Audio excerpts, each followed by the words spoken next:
Hello guys, कैसे हैं आप लोग? आई होप सब लोग अच्छे हो गए। तो आज आपका मोटो चौकी आप सबके लिए एक दूसरा क्राइम का स्टोरी लेके आया है, जो कि बहुत ही ज़्यादा हीनियस क्राइम हुआ। और ये क्राइम ज़्यादा पुराना भी नहीं है, रिसेंट टाइम में हुआ है। तो आज मैं आपको सुनाने जा रहा हूँ पहलगाम टेररिस्ट अटैक की स्टोरी। तो पहलगाम टेररिस्ट अटैक जो हुआ वो 22 अप्रैल 2025 को अभी रिसेंटली हुआ है, जिसमें हमारे 26 हिंदुस्तानी हिंदू भाइयों और बहनों ने जानें गंवाई, जो कि बहुत ही गलत हुआ। ये अटैक 5 आतंकवादियों ने मिलकर किया, जिसमें से 3 आतंकवादी जो थे वो पाकिस्तानी थे, और बाकी जो 2 आतंकवादी थे वो गद्दार हिंदुस्तानी आतंकवादी थे, जो कि हिंदुस्तान के होके भी पाकिस्तानियों का साथ दिए, उन आतंकियों का साथ दिए और उनकी काफ़ी हेल्प करी इस अटैक को अकम्प्लिश करने में। तो मैं कहानी की शुरुआत करूँ उसके पहले मैं आपको ये बता दूं इन पाँचों के नाम। तो इन पाँचों में से जो 3 आतंकवादी है जो पाकिस्तानी थे, उनका नाम पहले का था अबू तला, दूसरे का नाम था आसिफ फौजी और तीसरे का नाम था सुलेमान शाह। तो ये वो 3 आतंकवादी थे जो पाकिस्तान से आए थे इस घिनौने काम को अंजाम देने के लिए। और जो 2 हिंदुस्तानी है उनका मैं नाम बताने के पहले आपको एक चीज़ बताऊं कि कोविड के पहले 2017 में ये दो जो दोनों हिंदुस्तानी आतंकवादी थे, ये पाकिस्तान गए बराबर। वहां पे पीओके में इन लोगों ने इंडियन वीकेंड से पीओके में नहीं, पाकिस्तानी जो पाक ऑक्यूपाइड कश्मीर है, जिसको ये लोग दावा करते हैं कि ये उनका है, लेकिन वो है हिंदुस्तान का टुकड़ा। तो पीओके के अंदर पाकिस्तानी ऑक्यूपाइड कश्मीर में पाकिस्तान अधिकृत कश्मीर के अंदर ट्रेनिंग ली, और इन दोनों ने बकायदा इंडियन आर्मी के लिए ट्रेनिंग ली कि इंडियन आर्मी को कैसे चकमा देना है। इन दोनों ने पाकिस्तानी आर्मी से ट्रेनिंग ली, पाकिस्तानी आर्मी के लेफ्टिनेंट जनरल और वीकेंड से कमांडर्स ने इनको ट्रेनिंग दी, जो रिटायर्ड थे या कुछ वर्किंग भी थे उस टाइम पे, उन लोगों ने इनको ट्रेनिंग दी। और ये दोनों के जो नाम हैं उनमें से एक का नाम है आसिफ शेख और दूसरे का नाम है आदिल हुसैन।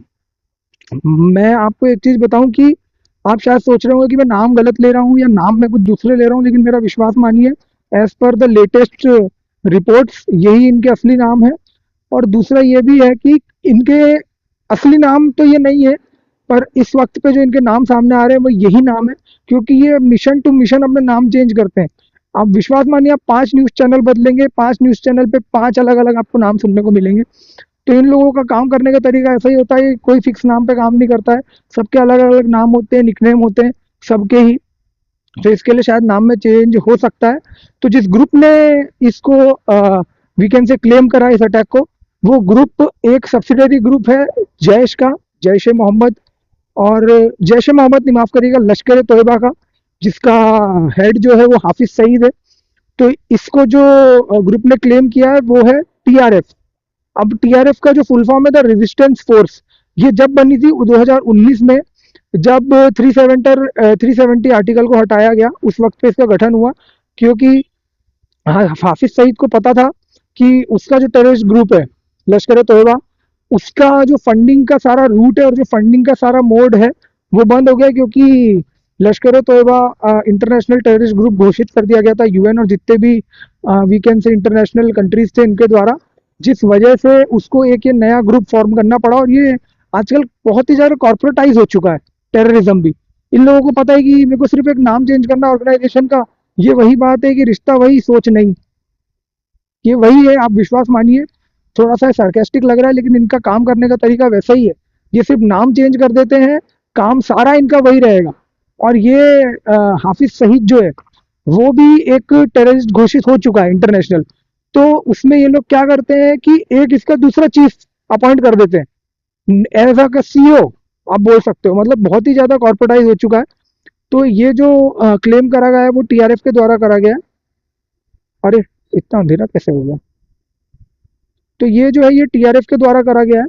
टीआरएफ ने ये क्लेम करा है कि ये जो अटैक है ये हमारे द्वारा किया गया है। और मैं आपके टीआरएफ के करंट जो चीफ का नाम बताऊं, वो है सैफुल्ला कश्मीरी।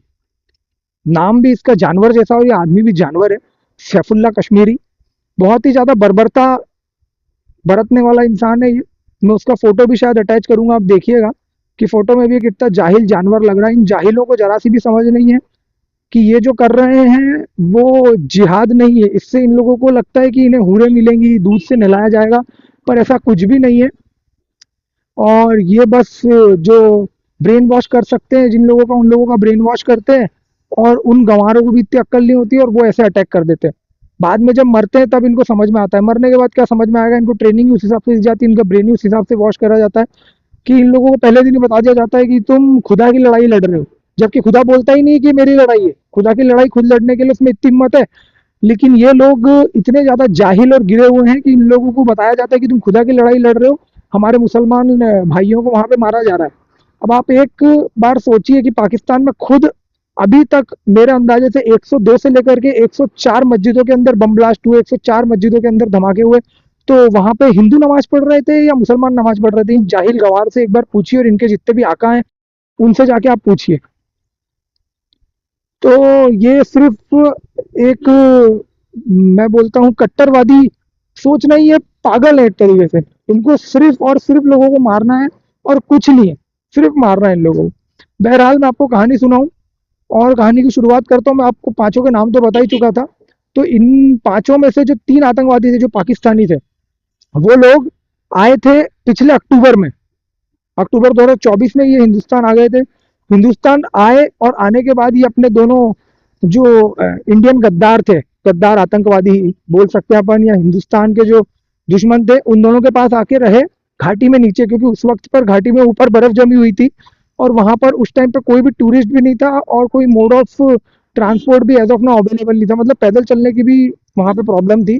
ऑल दो इनकी ट्रेनिंग बहुत खतरनाक होती है। मैं आपको एक बहुत ही क्विक फैक्ट बताता हूँ कि इनकी जो ट्रेनिंग होती है, आप विश्वास नहीं मानेंगे, इनकी ट्रेनिंग इतनी ज्यादा हार्ड करवाई जाती है कि ये लोग जंगल, मतलब घने जंगल में, आप खुद सोचिए कि एक नॉर्मल आदमी 10 मिनट के अंदर 1 किलोमीटर सड़क पे चल के भी मुश्किल से शायद तय कर पाता होगा। इन आतंकवादियों की ट्रेनिंग इतनी ज्यादा ब्रूटल और इतनी ज्यादा अच्छे से करवाई जाती है कि ये लोग 10 मिनट के अंदर जंगल के अंदर 1 किलोमीटर का ट्रैवल कर लेते हैं। पर ठंड के टाइम पे इतनी ज्यादा बर्फ होती है कि ये उस वक्त में भी वो काम नहीं कर पाते। तो इसके लिए ये लोग अक्टूबर में घाटी में नीचे थे। अपने जो वीकेंड से ये इंडियन रीजन के आतंकवादी थे, गद्दार, उनके पास रहे। उन लोगों ने इनको प्रॉपर ट्रेनिंग दी। ट्रेनिंग तो करके आए थे, ट्रेनिंग तो नहीं बोल सकता, पर प्रॉपर इनको रूट बताए कि किस रूट से कहाँ से आपको कैसे जाना है, कैसे एग्जिट होगी।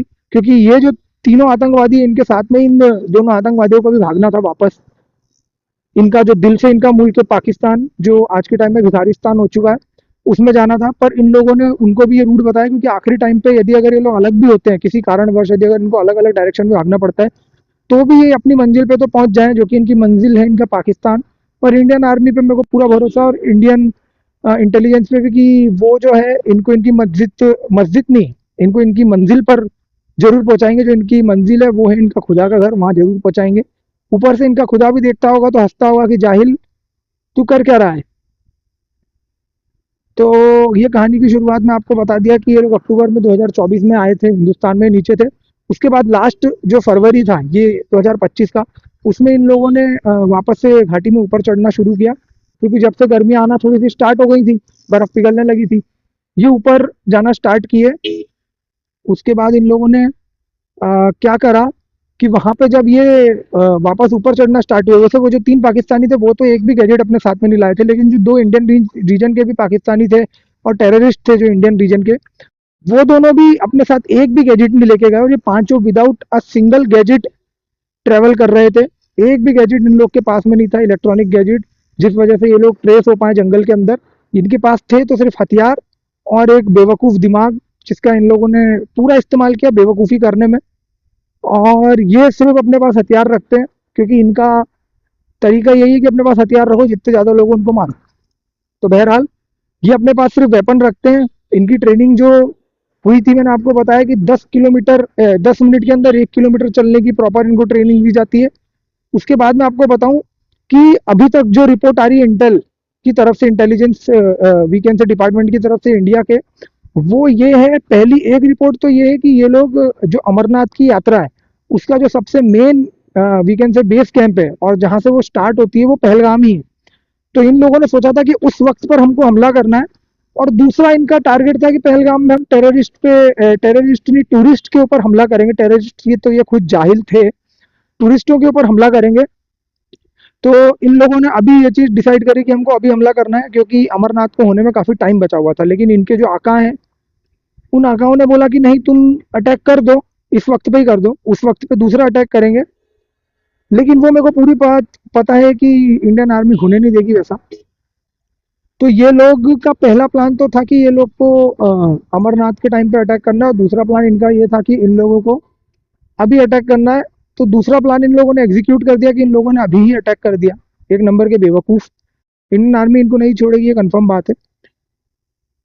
उसके बाद ये लोगों ने जो अटैक करा, वो किस जगह पे करा मैं आपको बताऊं। पहलगाम में जितने भी टूरिस्ट हैं, वो जहाँ पे एक हॉल्ट लेते हैं, जहाँ रिफ्रेशमेंट्स के लिए, फोटो क्लिक करने के लिए, बहुत ही खूबसूरत जगह। जो लोग पहलगाम गए हैं उन लोगों को पता हो कि बहुत ही खूबसूरत एक लैंडस्केप, एक प्रॉपर एक वीकेंड से ऐसा खुला ग्राउंड है, बहुत ही खूबसूरत।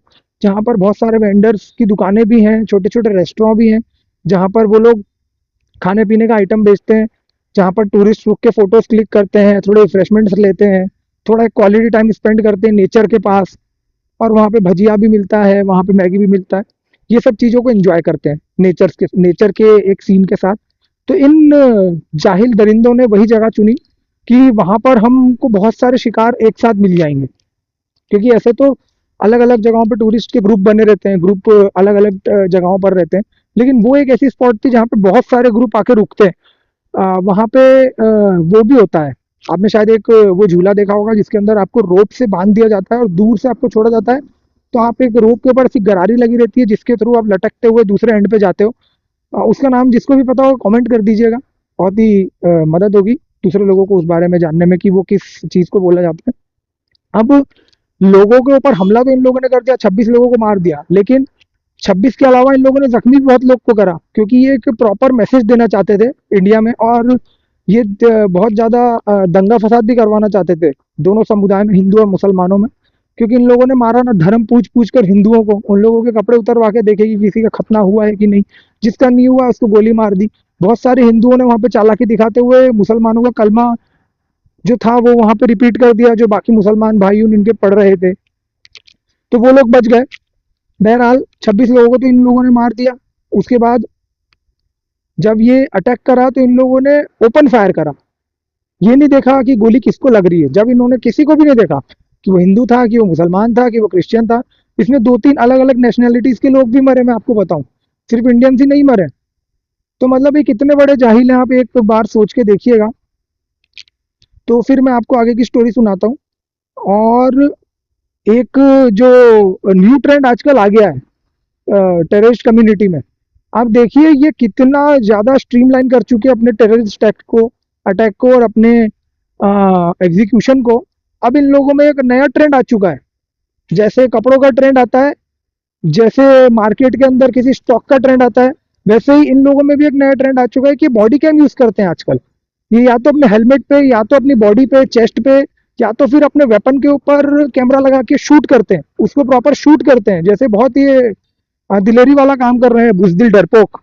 यदि अगर इनके पास हथियार ना हो, मेरा विश्वास मानिए, इनकी आप हेल्थ हाइट से देख के बता नहीं सकते कि ये लोग इतने ज्यादा खूंखार और दरिंदे होंगे। अब मेरी बात मानिएगा, कोई भी एक नॉर्मल 5.5 से 6 फुट का आदमी थोड़ा सा भी यदि अगर हिम्मत दिखाए ना, तो इनको यदि अगर निहत्ते हो तो मार डाले अकेले ही। पर इन दरिंदों में इतनी भी समझ नहीं है कि हम निहत्ते लोगों पे गोली चला रहे हैं। अरे, यदि अगर तुम जंग लड़ रहे हो तो जंग ऐसी निहत्तों से थोड़ी लड़ी जाती है। जंग तो बराबरी की लड़ी जाती है, मर्दों के जैसे लड़ी जाती है जंग। नामर्दों जैसे हमला करा तुम लोगों ने, तुम जाहिलों ने उन बेगुनाहों पर। तो फिर एक नया ट्रेंड तो इनका ये आ चुका है कि ये लोग बॉडी कैम यूज करते हैं, गन के ऊपर लगा के, बॉडी पे लगा के, या फिर हेलमेट के ऊपर लगा के। दूसरा, ये लोग जब अटैक करे तो जो दो टेररिस्ट थे इंडियन, उन लोगों को कैसे पहचाना हमारे लोगों ने, कि जो तीन आतंकवादी थे वो कश्मीरी मूल की उर्दू बोल रहे थे। ऐसी उर्दू हिंदुस्तान में भी कहीं नहीं बोली जाती। कोई भी हिंदुस्तानी मुसलमान वैसी उर्दू नहीं बोलता है जैसी पाकिस्तान में जो उर्दू बोली जाती है। तो लोगों ने वो भाषा समझ ली कि ये भाषा थोड़ी सी अनयूजुअल है और अलग है, ये यहाँ की नहीं होगी। बहुत सारे मुसलमान भी तो समझ गए कि ये यहाँ की नहीं, और बहुत सारे लोकल भी लोग वहाँ के थे। और जो वहाँ के लोकल लोग थे उन लोगों ने इन जो दो हिंदुस्तानी थी इनकी लोकल कश्मीरी सुन के समझ गए कि हाँ, ये दोनों इंडियन है। ये दो इंडियन आतंकवादी हैं जो कश्मीरी मूल की भाषा में बात कर रहे हैं। तीन जो है वो पाकिस्तानी उर्दू में बात कर रहे थे। तो ये लोग समझ गए, और ये लोगों ने नोटिस कर लिया कि ये अलग अलग कंट्री के हैं, एक कंट्री के नहीं है, कि मतलब पाकिस्तान के ही हों या फिर इंडियन मूल के ही हों पांचों। और ये ब्रेन वॉश लोग हैं, लेकिन इनमें से 2 लोग ब्रेन वॉश थे और जो 3 लोग हैं वो भी ब्रेन वॉश थे, लेकिन वो 3 जो थे वो पाकिस्तानी थे, 2 हिंदुस्तानी थे। उसके बाद ये पूरा अटैक 10 मिनट तक हुआ, सिर्फ 10 मिनट तक, उससे ज़्यादा नहीं, 10 से 15 मिनट मैक्सिमम में अटैक हुआ। आप विश्वास मानिए, इन लोगों का एग्जिट रूट पता था, इन लोगों को एंट्री रूट पता था, इन लोगों को सब कुछ पता था। और इंटेल की रिपोर्टें आ रही है और अभी तक जितने भी वीडियोस आए हैं सामने, उसमें ये सब जो पाकिस्तानी और हिंदुस्तानी आतंकवादी हैं वो पहले नॉर्मल सिविलियंस के साथ में घूमते दिखे हैं। बहुत सारे लोगों ने अपनी वीडियोस में इन लोगों को देखा है, जो लोग वीडियो शूट कर रहे थे, कोई लोग रील बना रहे थे। बहुत सारे लोगों ने ये चीज़ देखी कि ये जो आतंकवादी है उनकी वीडियो में कैप्चर हुए हैं। तो मतलब ये पहले वहां पे घूम रहे थे, प्रॉपर टाइम का वेट कर रहे थे कि जैसे क्राउड बढ़ेगा उसके बाद ये लोग अपने गन वेपन लेके आएंगे और लोगों को मारेंगे। तो आप सोच सकते हैं कि इन लोगों की प्लानिंग किस लेवल की थी। और मैं बिल्कुल भी ये चीज़ नहीं मान सकता कि विदाउट पाकिस्तानी आर्मी और आईएसआईएस की हेल्प के इन लोगों ने अटैक करा हो। नामुमकिन है ये चीज़। पाकिस्तान कितना ही झूठ बोल ले, कितनी चीज़ों को छुपा ले, लेकिन अटैक तो उनके ही वालों के द्वारा करवाया गया है और उन्हीं के जो टेररिस्ट ऑर्गेनाइजेशन उनके देश में चल रहे हैं उनके द्वारा करवाया गया है। इन लोगों को ट्रेनिंग दी जाती है 10 मिनट में, आप विश्वास मानिए, 1 किलोमीटर चलने की। और आप एक बार खाली सोच के देखिए, बिरान जंगल के अंदर सर्दी का मौसम, उसमें ये लोग चलते हैं 1 किलोमीटर 10 मिनट के अंदर। जो भी हुआ बहुत गलत हुआ, मेरी नज़र में ऐसा होना नहीं चाहिए था। मैंने आपको कई सारे फैक्ट्स बताए, नाम भी बताए। शायद आप लोगों को मेरी स्टोरी अच्छी लगे तो चैनल को लाइक करिएगा, सब्सक्राइब कर दीजिएगा मेरे चैनल को। मेरी वीडियो को लाइक करिएगा, माफ़ करिएगा, चैनल को सब्सक्राइब करिएगा, वीडियो को जितना हो सके शेयर करिए और कमेंट करना ना भूलिएगा। जो भी आपका दिल से मैं चाहता हूँ, जो भी आपका रिस्पॉन्स है वो प्लीज़ आप कमेंट करिए, मेरे को बताइए कि मैं कहाँ गलत कर रहा हूँ, कहाँ सही कर रहा हूँ। मेरी वीडियो में वो क्या इंप्रूव करना चाहिए, क्या नहीं करना चाहिए इंप्रूव। तो दूसरा, जो अभी लास्ट मैं आपको बताता हूँ, जो रिपोर्ट आ रही है, लास्ट जो रिपोर्ट है वो ये है कि ये तीनों अभी तक पकड़ाई में नहीं आए हैं। पांचों बोल सकते हैं अपन, जो 2 थे उनके तो घर अपनी इंडियन आर्मी ने उड़ा दिए हैं। क्योंकि क्या मतलब ऐसे जाहिल और ऐसे कट्टरपंथी लोगों को अपने देश में रख के। और बहुत ही अच्छे फैसले भी लिए हैं हिंदुस्तान ने, 5। वो 5 फैसले भी मैं आपको बताऊंगा, लेकिन वो एक अगली वीडियो में बनाऊंगा, मैं उसमें आपको जरूर बताऊंगा इफ मैं यदि अगर बनाता हूँ तो। अदरवाइज आप लोगों को पता रहेंगे। लेकिन इसका जो सबसे मेन फैसला है वो है वाटर की ट्रीटी, जो इंडिया ने रद्द कर दी है। और बहुत ही बढ़िया काम करा ये। अब कई इसमें जो ह्यूमन एक्टिविस्ट होंगे वो आ जाएंगे कि उसमें उन बेगुनाह पाकिस्तानियों की क्या गलती जो इस वजह से सफर कर रहे। भैया, तो हमारे वालों की क्या गलती? हमारे वालों ने तो कुछ गलती नहीं करी, हमारे वालों ने तो तुम्हारे को कुछ भी नहीं बोला। तो भैया, तुम जो आवाम है वहाँ की, अपने हुक्मरानों को बोलो ना कि आप जो ये कर रहे हो, पालन पोषण कर रहे हो इन आतंकवादियों का, वो गलत है, आपको नहीं करना चाहिए वो पालन पोषण।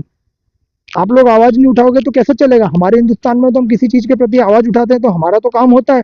आप लोगों के अंदर क्यों वो जुनून नहीं है, वो जोश नहीं है अपने देश के प्रति? आप लोग नहीं चाहते हो कि आपके देश का कुछ भी डेवलपमेंट हो, आपका देश ऊपर आए, आपके देश टॉप चार्ट्स में जाए, टॉप 10 कंट्रीज के अंदर आए। हमारा देश तो आता है जीडीपी के हिसाब से। आपका देश देख लीजिए, सिर्फ डेट में ही जा रहा है। विदाउट डेट के कोई चीज ही नहीं है, सिर्फ सब्सिडियों पे ही जी रहे हैं। छोड़िए, पाकिस्तान की क्या ही बात करें, वो ना कभी सुधरा सा ना कभी सुधरेगा, ना उसकी आवाम बदलने को राजी है। उसकी आवाम भी वैसी ही है, कठपुतली की तरह चलता है वो देश। जिस देश में सरकार ही नहीं है वो कठपुतली की तरह ही चलेगा। अब मैं क्या ही बोलूं। तो इस नोट पे मैं इस वीडियो को खत्म करता हूँ। लास्ट रिपोर्ट के हिसाब से वो लोग अभी भी पकड़ाई में नहीं आए, लेकिन हिंदुस्तानी खुफिया एजेंसी और इंडियन आर्मी जरूर उनको पकड़ेगी। मार दे या पकड़ ले, दोनों ही सही रहेगा। मैं तो चाहता हूँ कि मारे नहीं, पहले पकड़े, जिससे इनका पर्दाफाश हो। जैसा कसाब को पकड़ लिया था तो पूरा पर्दाफाश हो गया था, वैसा पाकिस्तानियों का पर्दाफाश हो। उसके बाद उनको बाकायदा हैंग टिल डेथ की सजा दी जाए, पर छोड़ा ना जाए।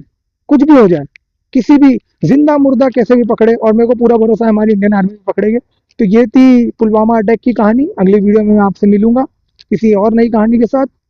सो signing off, peace out, your moto jockey. Thank you.